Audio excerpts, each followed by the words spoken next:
Salve, muito boa noite.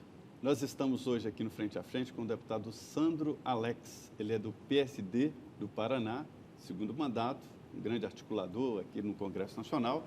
E olha, o grande assunto hoje foi, e também aqui o meu colega Genésio Araújo, a Denise Rotenburg, que sempre participa aqui, minha parceira, está numa licença e volta na semana que vem.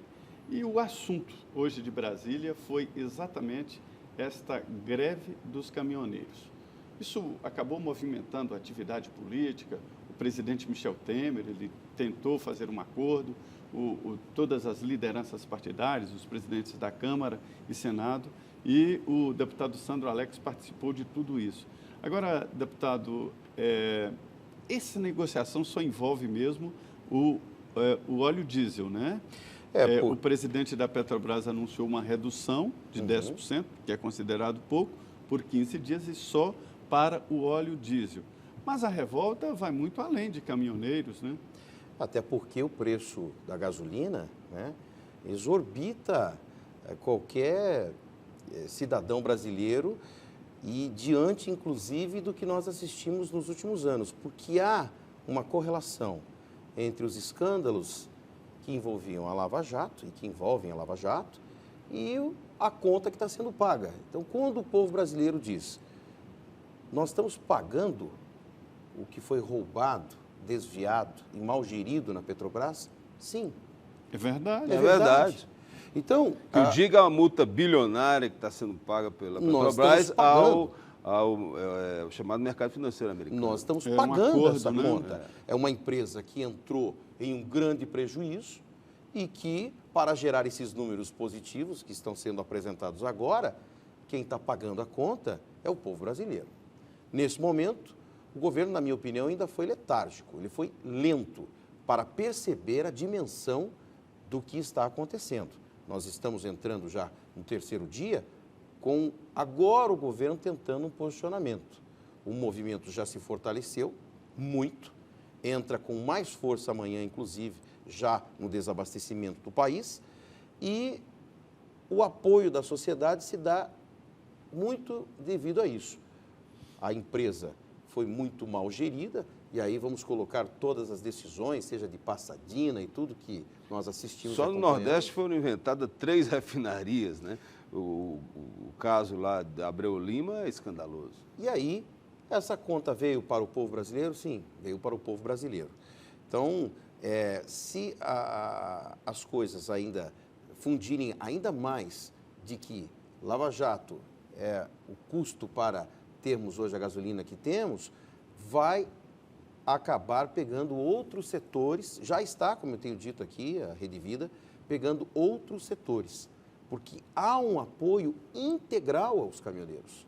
Há um apoio, porque, notem os senhores, nós tivemos em 30 dias mais de 10 aumentos. Quem pega um frete para uma localidade 1.000 quilômetros aí distante ou mais, o cálculo do frete, diante de uma variação de mais de 10 aumentos, é claro que um caminhoneiro que pega um frete, ele corre o risco de, no momento de receber, o valor que ele fez e que ele aprovou para o seu transporte, para o seu frete, é muito inferior àquilo que ele vai receber diante do que aumentou na bomba. Então, eles têm, inclusive, legitimidade quando eles falam de tabela mínima de frete. O governo chegou até a publicar algo semelhante em 2015, por uma única vez. Descumpriu.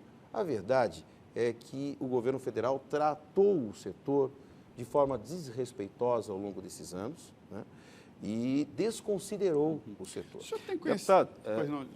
Eu gostaria de dar um upgrade nessa discussão, porque é o seguinte, o que nós vimos nesse momento foi a discussão da vida real, né? A discussão da vida real, como as pessoas vão encontrar soluções para que o governo defina qual o rumo da sociedade que precisamos, né? Que ela fique mais barata, que ela gere mais produtividade. O senhor, a gente nota, é muito ligado ao setor aí, na sua terra, do Paraná, tem uma tradição cooperativa, né? Tem uma dinâmica muito voltada para isso, mas a grande discussão que se coloca é o seguinte, nesse momento de pré-campanha presidencial, obriga que a gente saia dessa discussão de ódio, né? Essa discussão de saudade pelo PT, ou seja, uma discussão da vida real. Ou seja, os pré-candidatos têm que começar a se posicionar como eles enfrentariam problemas como esse. Já pensou, avaliou sobre isso? Ou seja, os candidatos que estão aí na frente na disputa presidencial deveriam dar respostas. Como lidar com isso? Voltar ao modelo anterior? Reduzir o tamanho do Estado? Boa pergunta, hein?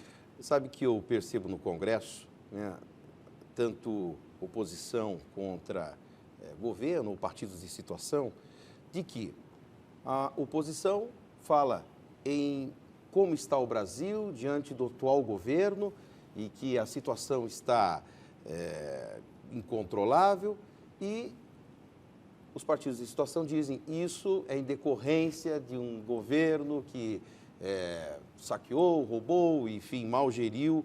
Então, um joga para o outro, né? A culpa é do governo anterior ou a culpa é deste governo? Então, o que eu percebo é que o Brasil coloca, os brasileiros dizem o seguinte: a culpa tanto é do antigo como quanto do atual. Né? Nós já tivemos essa mesma discussão em 2015. Exatamente. Então, não dá para que a oposição se isente de que deixou uma situação melhor do que está hoje. Também não era verdade em 2015, isso aconteceu também, né? E foi por decisão judicial que acabou desmobilizando. E agora volta com muita força. Mas não há nenhuma apresentação de uma política pública, enfim, para o setor diante de quem se apresenta. Há apenas o apontamento de crítica a esse ou aquele, mas não algo que possa contribuir. Sem dúvida, eu acho que é algo que é muito interessante. E eu até imagino, deputado Zé, nossos caros telespectadores, é que esse momento poderá se repetir nos próximos meses, porque nós é aguardado uma continuidade de uma briga comercial Estados Unidos-China, que ela deve continuar a se acender. O aumento do dólar deve continuar a se manter devido ao aumento dos juros que foi decidido pelo Banco Central Americano, chamado Fed. Ou seja, teremos meses conflituosos, não só para o setor de distribuição e que envolve petróleo, mas vários outros setores. Ou seja, será que os presidenciais vão ter respostas concretas para isso? O que o senhor acha? Eu acredito que não tem. Eles não, quem tem apresenta, né? E interessante também nessa política da variação, né, do câmbio no preço dos combustíveis do Brasil, desde que eu tenho há muito tempo conhecimento, em cada majoração, né, do dólar, você atualiza o preço, né, dos combustíveis, mas nós tivemos já variações grandes no país com redução no preço do dólar, inclusive nesses últimos dias.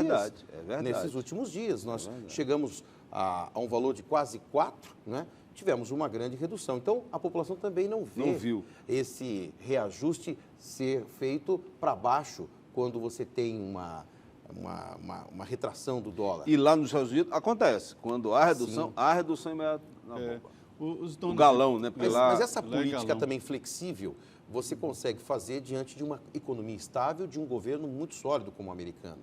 Esse formato que a Petrobras adotou e que há muitas críticas, porque é muito difícil você passar para o setor, para o mercado, para os brasileiros, uma variação de ter mais de 10 aumentos em 30 dias. Sem contar que a taxa de imposto lá é bem menor do que a Quantos aumentos houve nos Estados Unidos neste ano? Não, Talvez neste ano, não tenho conhecimento, talvez um. Talvez um. No ano. E aí no Brasil você tem mais de 10 em 30 dias. Então, eles estão pedindo, inclusive, para que haja uma mudança na política de reajuste. Sim, é uma das reivindicações, né? Mas também não houve resposta por parte do governo. Pois é. Hoje, como eu disse, foi o assunto no Congresso Nacional. Houve pitacos para todo lado.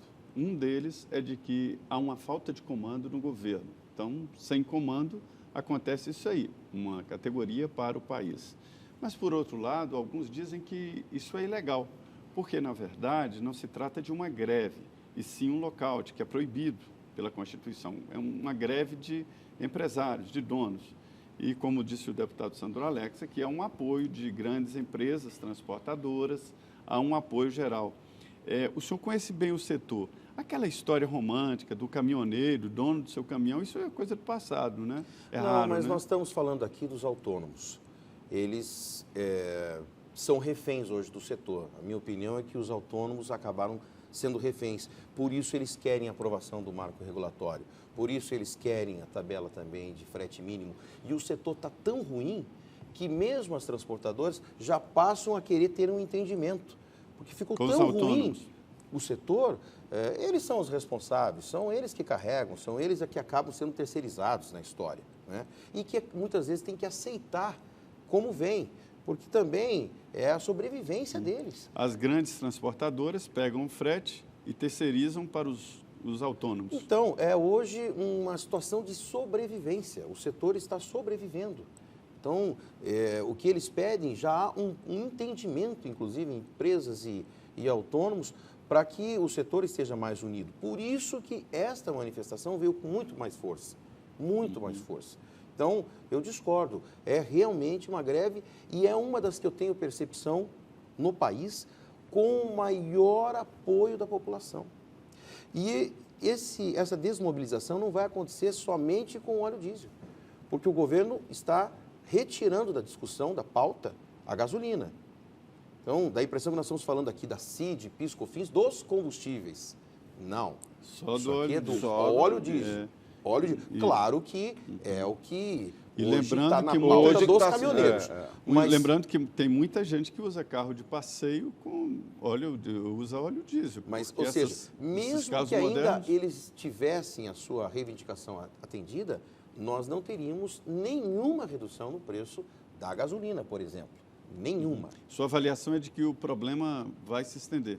Se o governo não tomar uma atitude mais firme, no sentido de saber a importância do que está acontecendo no país, nós teremos nas próximas 24 horas uma paralisação geral no país, inclusive de outros setores, do comércio, da indústria, Com em outras apoio reivindicações. integral. Com outras integral. reivindicações. E daí a pauta não vem para o óleo diesel, ela vem para os combustíveis, porque ainda não ficou claro, as pessoas acreditam que está sendo discutido aqui uma redução nos combustíveis, não é verdade.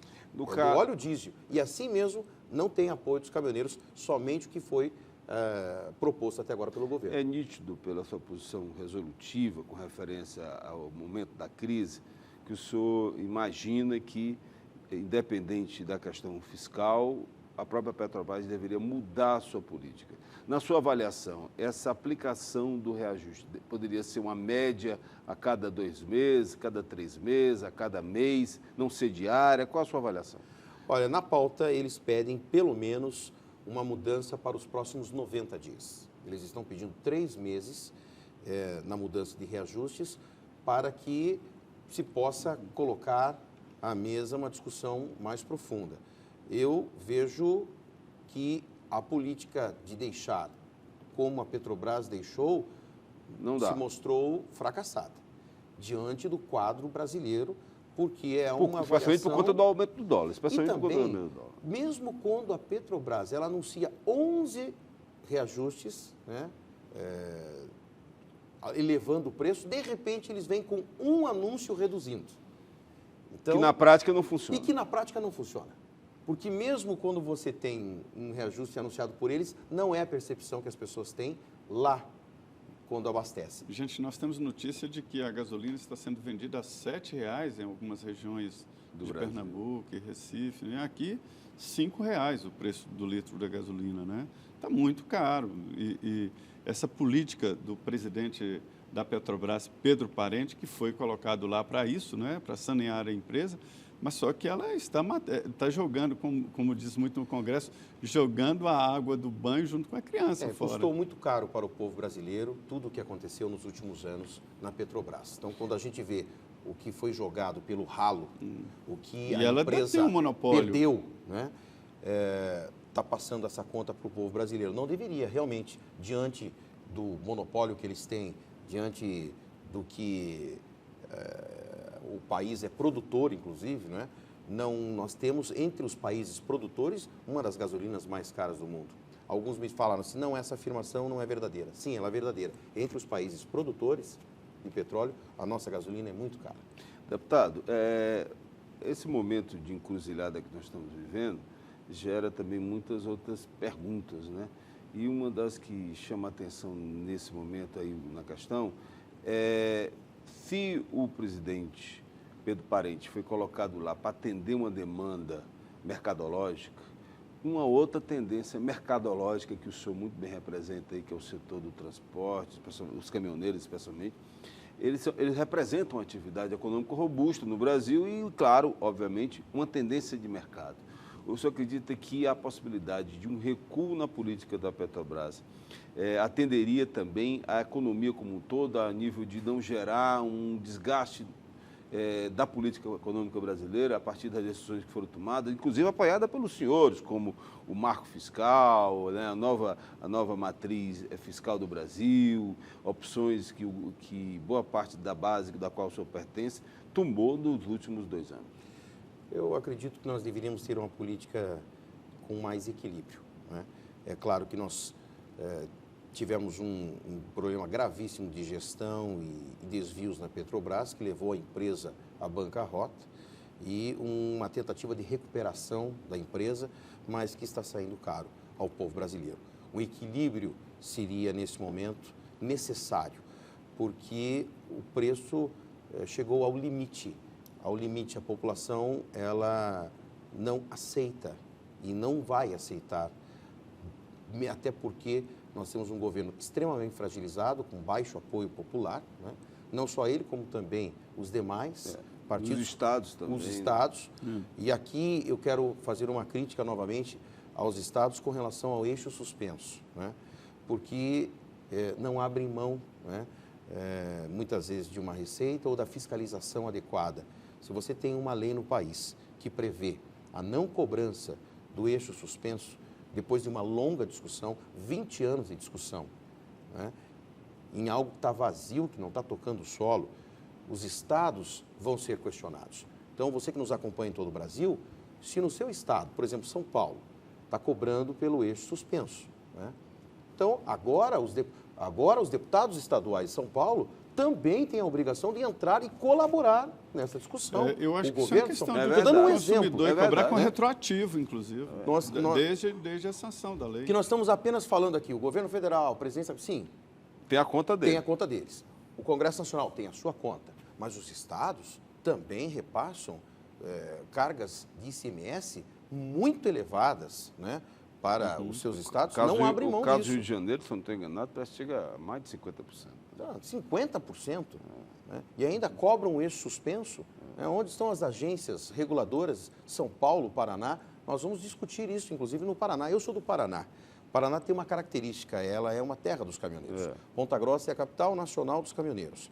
E ela tem essa característica, inclusive, de provocar o setor e as leis, as mudanças, as atualizações. Repercussão nacional. É muito grande lá. Inclusive, o presidente da Confederação Paranaense. Então, essa discussão começou lá. E mesmo assim, o próprio estado do Paraná não abriu mão disso. Até porque continuou cobrando. Então, aqui, nós vamos ter que fazer um trabalho que envolve a todos. Cada um tem a sua parcela nisso tudo. Porque se essa conta chega a R$ 5, R$ 7, como você falou, né, é porque cada um tem a sua parcela diante disso. Hoje, o governador de Pernambuco divulgou uma nota dizendo que não é justo que os estados banquem essa conta, que a culpa é do governo federal, porque os estados são responsáveis pela maior quantidade de investimento em saúde, educação e segurança. Hoje nós temos uma discussão de pacto federativo, reforma tributária.